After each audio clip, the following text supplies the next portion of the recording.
En algún lugar ahora es de noche, pero los espíritus nos acompañan todo el día. Quien les saluda, el Padre Obispo Manuel Acuña, les dice bienvenidos a otra entrega de Noticiero Paranormal, programas para coleccionar. Si usted todavía no se ha suscrito, le pedimos por favor lo haga acá mismo, nos regale su like y presione la campana para estar al tanto de las últimas novedades. Y como lo prometido es deuda, nosotros siempre cumplimos.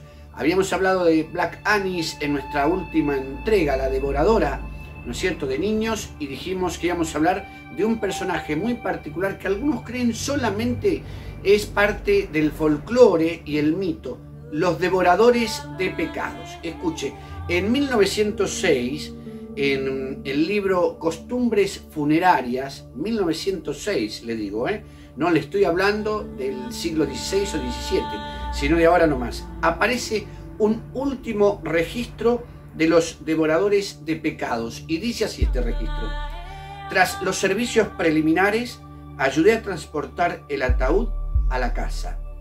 Una mujer sirvió vino a todos los que habían colaborado, luego ofreció galletas, pero solo uno de nosotros aceptó. Hora después, ese mismo muchacho, presa de la locura, se suicidó, arrojándose a las aguas de un río. Fue que luego supe que aquellas galletas escondían un propósito maligno: convertirnos en devoradores de pecados. Usted escuchó, es el relato de un libro de costumbres funerarias del año 1906. ¿Y qué es un devorador de pecados? Mire, encontré un trabajo muy importante de Penumbria, en México, que comienza de esta manera, y enseguidita yo le voy a relatar lo que he conversado en particular con algún psiquiatra respecto a la existencia de estos devoradores. Un cadáver yace cubierto por una sábana en una pequeña habitación a oscuras. A su lado parpadea una vela. La familia observa mientras un desconocido de túnica y capucha negra reza en voz baja a su lado y después toma un trozo de pan y lo come en silencio. El ambiente se hace denso, irrespirable, por el aroma del incienso y las especias que se queman al fondo de un tarro. Después el hombre de la capucha se inclina junto a la cama y toma la mano extendida del difunto, la toma entre las suyas, la aprieta con fuerza y se la lleva al pecho. El tiempo transcurre con lentitud, una extraña sensación de desazón. Por último, el hombre deja caer la mano del muerto y mira a la familia. Dice: está hecho, en tono solemne. Un suspiro de alivio flota en el silencio. Esta escena debió repetirse con frecuencia durante los primeros años de 1600 y un poco más, cuando los llamados devoradores de pecados recorrían las zonas rurales británicas para llevar a cabo uno de los oficios más extraños que registra la cristiandad. Se trataba de un hombre al que la Iglesia brindaba la potestad de comer, aunque en términos más apropiados sería absorber, los pecados de los moribundos con la intención de facilitar su llegada al paraíso. Aquí me detengo y le voy a decir lo que en verdad sucede. Los devoradores de pecados no eran personas autorizadas por la Iglesia.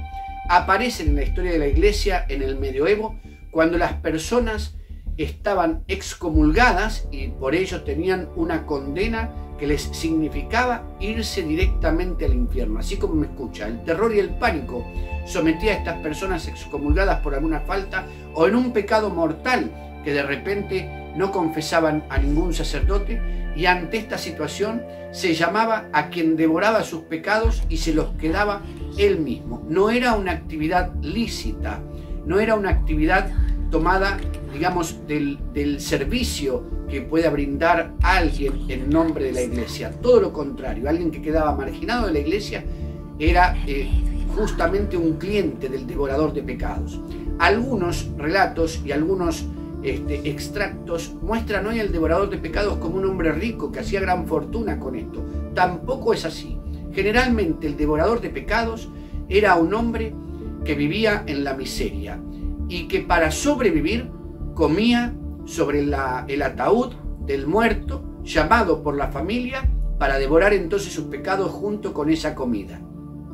Fíjese usted, en mis conversaciones con un gran psiquiatra argentino hablamos sobre la realidad o no de estos personajes. Y él me aseveró que sí también, porque justamente se había puesto a investigar ante mi curiosidad sobre la cuestión y comentaba el agobio tremendo que vivía esta gente en el ámbito psicológico. ¿Usted se imagina un ser humano que para sobrevivir en este mundo vive condenando su alma para el otro mundo, puesto que si cargaba con los pecados de otro y además con los propios, seguramente él era también merecedor del infierno, condenado a comer sobre las tumbas de los muertos? Era luego no felicitado y saludado por la familia con gran solemnidad, sino expulsado luego de comer, como si los pecados del muerto irradiaran de él. Entonces usted imagínese este cuadro, era apropiado ver a un devorador de pecados en el cementerio antes que enterraran al muerto, sobre la tumba, con el mantel blanco y un gran manjar sobre la mesa, empezar a comer todo y a la manera, en la forma y en la medida en que comía, se llevaba los pecados de ese muerto y luego era echado a patadas del cementerio para poder enterrar al muerto. El devorador de pecados sobrevive en este mundo condenando su alma. Así llega hasta el siglo XIX. Es muy interesante ver que hubo una película que se llamó El devorador de pecados, donde trata esta cuestión y bueno, en él actúa quien hizo su último trabajo, su póstumo como el Joker, ¿no? Un gran actor, muy joven ahí por cierto, donde este sacerdote se transforma en un devorador de pecados porque solamente transfiriéndole esta autoridad al comer él sobre el antiguo devorador de pecados, permite que el alma del anterior quede libre. O sea que además el devorador de pecados tiene que buscar a otro que haga su labor antes de fallecer para que su alma sea libre y pueda presentarse ante Dios. La excomunión terrorífica en los tiempos medievales que condenaba el alma a la muerte. Un hombre que para poder vivir condenaba la propia. Un sustituto de todo esto. Y una última película, es así de tenor cristiano, se llama El último devorador de pecados. Esta es poco conocida, pero ciertamente se trata de un grupo cristiano que llega a América en los tiempos de la colonia, América del Norte, y que elige entre sus miembros, echando suertes, al devorador de pecados de esa comunidad. Entonces este hombre debe abandonar su familia, irse a vivir a una cueva y solamente esperar ser llamado, mientras vive en la marginación, como un gran fantasma caminando por su pueblo, hasta que llega un predicador que le dice que en verdad Jesucristo ya había terminado con los pecados del mundo. Entonces se entiende que ese mensaje es demasiado fuerte porque él había perdido más de la mitad de su vida pensando en que era él el que se llevaba esos pecados comunitarios, ¿no? Uno murió por todos, se llama Jesucristo. No es este un lugar para predicar, pero le quiero decir lo que entienden los cristianos. Allí, el último devorador de pecados se transforma en un creyente y por lo tanto es libre de sus faltas.